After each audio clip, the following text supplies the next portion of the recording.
手机游戏太无聊了，好想玩 PS4 游戏机呀！怎样才能说服爸妈给我买游戏机呢？儿子，我们回来了。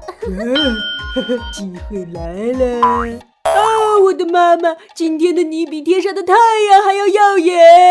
儿子，你是认真的吗？我向上帝发誓，如果撒谎的话，我就是一只愚蠢的土拨鼠。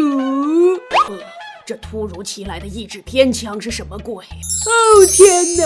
再看看这高贵的祖母绿色纯手工缝制外套，一看就价值不菲，非常符合你的气质啊！这臭小子到底要搞什么幺蛾子呀？我高贵又美丽的妈妈，可否看在上帝的份上，给我买一台 PS4 游戏机呢？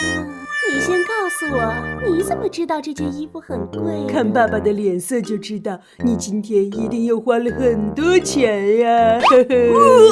臭小子，你别坑我呀！妈妈，可以给我买游戏机了吗？不可以。为什么呀？因为上帝不喜欢玩游戏的孩子呀。妈妈的新衣服，喜欢记得关注手游酷玩哦。